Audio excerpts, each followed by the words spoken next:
Сәлем достар, бүгін біз сіздермен жаппасай тамағын әзірлейтін боламыз. Ол үшін бізге керек болатын ет, көкөністер, яғни пияз, сәбіз, картоп, болгар бұрышы, түрлі дәмдеуіштер, тұз, бұрыш, біз және де соя соусын және етке арналған приправа қосатын боламыз. Ал енді бастаймыз. Ең алғашқы бізде плитамызды қосамыз, май құямыз қазанымызға.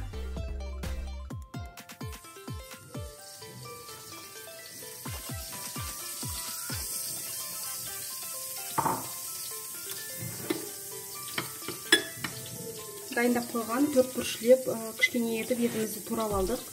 Енді етімізді қуырамыз.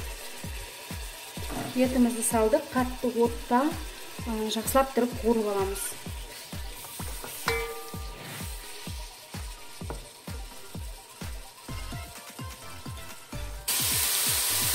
Етіміздің суы тартылды. Ендігі кезекте тұз, бұрыштарымызды саламыз.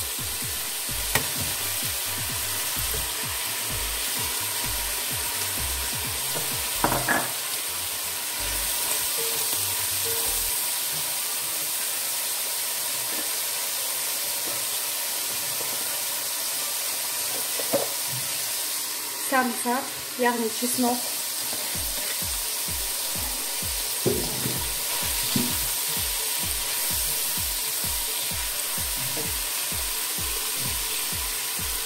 Соя соусы.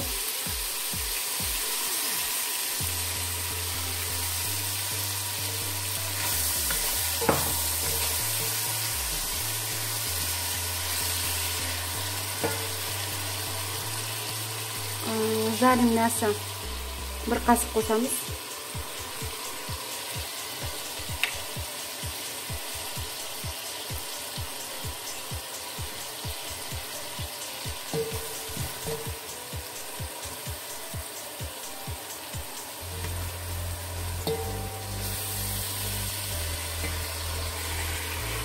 Енді пиязымызды саламыз.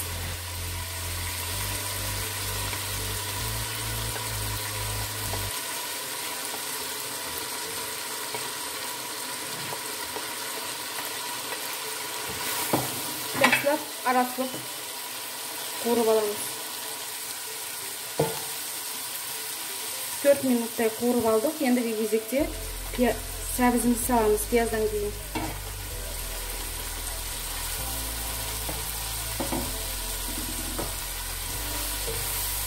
Бір-екі минут қуырып, одан кейін су құятын боламыз.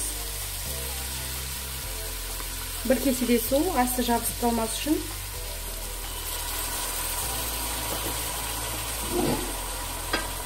Қақпағын жабамыз. Етіміз пісіп жатқан кезде біз қамыр жаятын боламыз. Қазір кеңіректеу жерге барамыз. Қамырымызды дайындап алдық, жазып, ортасына май жағып, бір-біріне жабыспайтын етіп, 4 бүршілеп турап дайындап қойдық. Так, сәбізіміз бен етіміз бәрі қуырылып болды. Келесі кезекте картопымызды саламыз.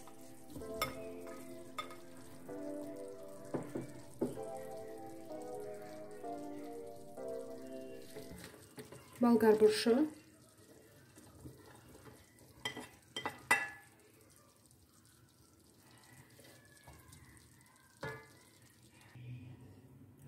картопымызды салып, үстіне су құйдық.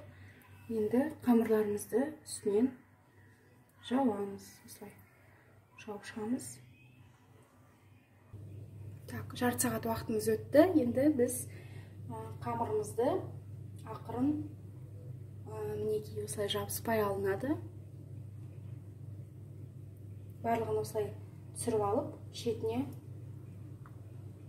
қатарлайтын боламыз. Тамағымыз дайын болды. Ендігі кезекте бетін көк шөппен